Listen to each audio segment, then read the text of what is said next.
Alright, quick look at a few things just to give you some idea of what your limitations or possibilities are with regard to the latest ideas. This was where we were at the last printing phase. And this 36 by 56, that's 56 is from here to the bench, so it also included some 18 inches of bench. Going to the first permutation, kind of taken from your sketch that you sent over. This was leaving this bedroom 2's whatever direction that is, I don't remember anymore, leaving that wall in place where it is, leaving these in place. This was the best I could do to get all of these fixtures in. These are nice vanities, 36 inches wide, and the toilet alcove is also 36 inches wide. The tub is not huge, but it fits. But this shower, this is the same area as that other shower in terms of 42 by 48 is 2016, just like 36 by 56 was 2615. So it's the same area inside, but it doesn't include a bench. And that's about all I can say about that. Also left this wall in place, and these are the closet space you end up with. I wasn't sure if you wanted the clothing and racks this way, but you do get another foot if they're run this way. Next, there's not a lot of permutation going on. I could come back to this one, and maybe I do, but this moves this wall down that 11 or 12 inches and give you a bigger shower now. There's room for at the end for a bench if you had a little wall here, or if you wanted to do a bench type thing. And all of the four fixtures are still in here.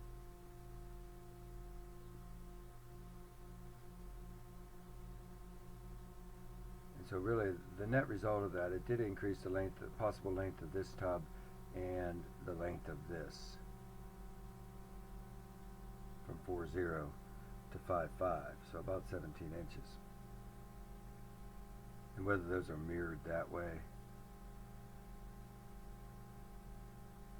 Finally, having taken up some of this room and now expanding further and shifting into the master bedroom some, just getting a little more room in the bath. The closets stay the same in this shift, but the bedroom loses about a foot. This shower says 42. It does increase the depth of this shower. And there are several things happening here. The closet in bedroom 2, maybe that doesn't need to be 9 feet tall. So that really all this does, gives you a little bit more width. This is actually 48, not 42. And gives this toilet, pushes this toilet back in here to a more private alcove.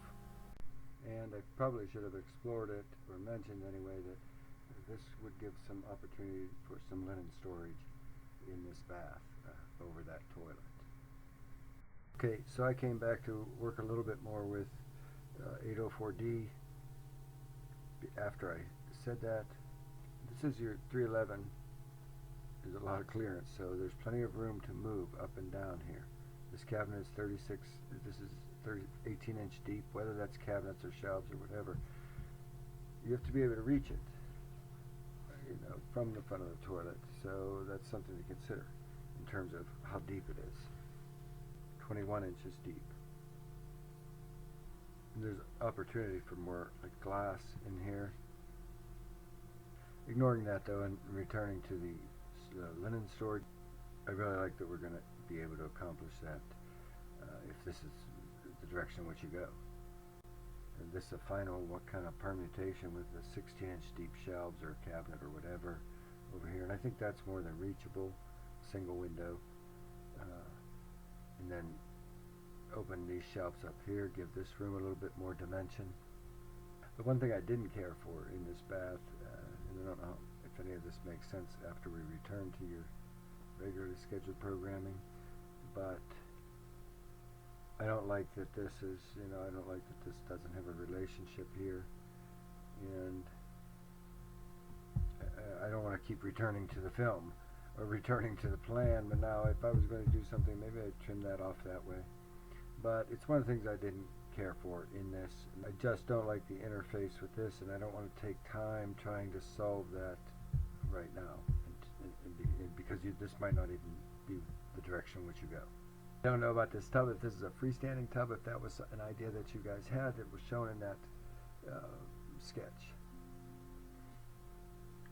But it doesn't have to be a freestanding thing. It could be one of these either alcove like this, where this wall is going all the way up, or deck mount with that kind of dimension. This is a little narrow through here. It's 31 inches, which is enough, but it's, I don't know. If it was me, I would almost, if this was going to be enough length for me, I would be really tempted to pull this back 4 or 5 inches anyway. This was just horsing around with glass again. Alright, now I'm going to return you to the regular film. The closet stays the same. And again, here's the mirror of that.